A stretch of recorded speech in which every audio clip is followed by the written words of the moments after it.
Hi guys, it's Leanne and I'm here today to film my Genrethon wrap-up. I am, as always, filming with natural light and there seems to be one really annoying cloud which just keeps going up and down, up and down, up and down. So let me start off by saying that I absolutely loved Genrethon. The really great thing about Genrethon for me was that it completely freed you up. You could do exactly what you wanted to do with your TBR. And I know for a lot of people that was attempting to read outside of their comfort zone, which is awesome. And other people like me just used it to get through a huge pile of books from loads of different genres that had been on their shelves. So a quick catch up on my TBR. I challenged myself to read 6 books in Genrethon. So first of all we had The Blackeyed Susans by Julia Haberlin, which is a suspense slash thriller slash mystery thing. Then we have Changeless by Gail Carriger, which is the second book in the Parasol Protectorate series and is an urban fantasy slash steampunk. Then we have Not the End of the World by Kate Atkinson, which is a short story collection surrounding Greek myths. There's a bit of magical realism in there. Then we had They Do It With Mirrors by Agatha Christie, which is the 6th Miss Marple book. Then we had Gut by Julia Enders, which is a non-fiction book about, you guessed it, the gut and the digestive system.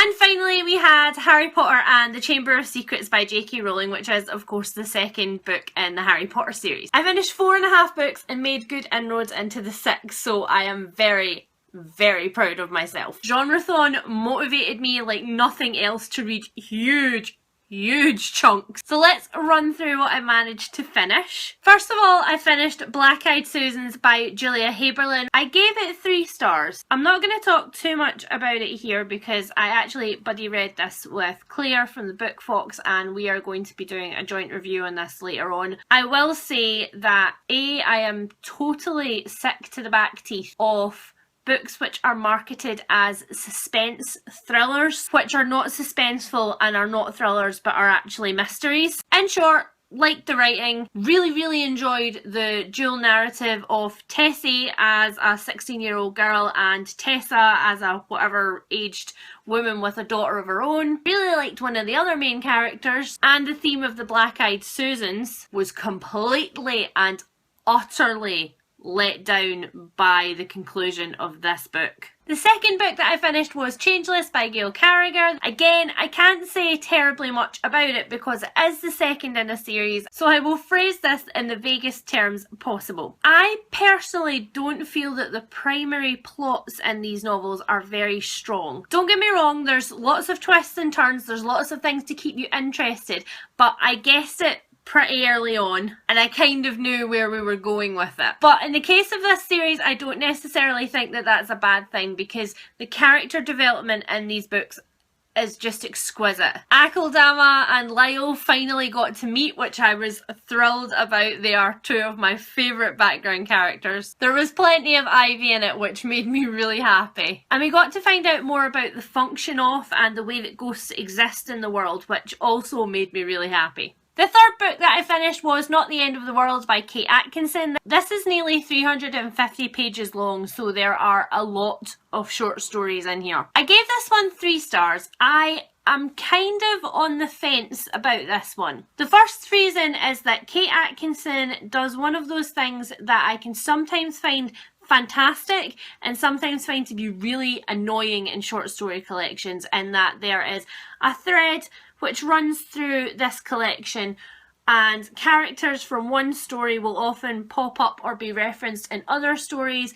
In some stories we actually see the characters from a previous story grow up or move on with their lives. For some of the stories that really worked and it was really interesting and I was like, oh, that character, I really loved that character. But as with every short story collection, there's going to be some stories in there which really grab you and that you love, and some short stories that are just okay.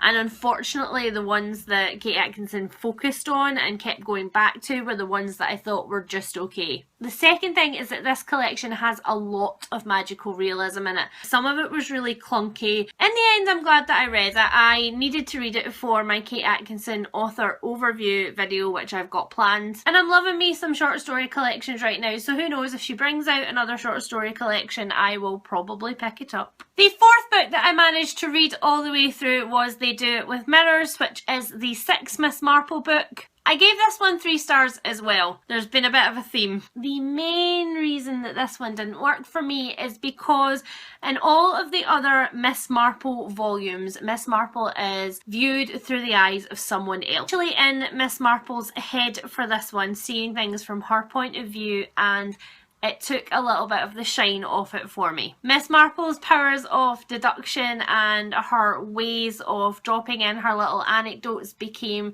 really clunky and really obvious. Again, I pretty much guessed it, which I hate in mystery novels. I hate being able to guess it. And in the end, I decided that I would much prefer to see Miss Marple from someone else's point of view. So I am crossing my fingers that the next instalment in this series is from another random's point of view. So this was my first Genrethon wrap up. I really enjoyed it. I cannot stress how much I enjoyed this readathon. I was really sad that I missed the live show, but I am going to go back and watch the recording on Brittany's channel. So let me know how you got on with your Genrethon TBR. There were loads and loads of people that I watched taking part in this one, so I don't want to miss anybody's wrap up. And here's to another Genrethon really soon, guys. Really soon. Like, can we do one again soon? Like, can we do one again next week? You're such a sook. Bye, guys!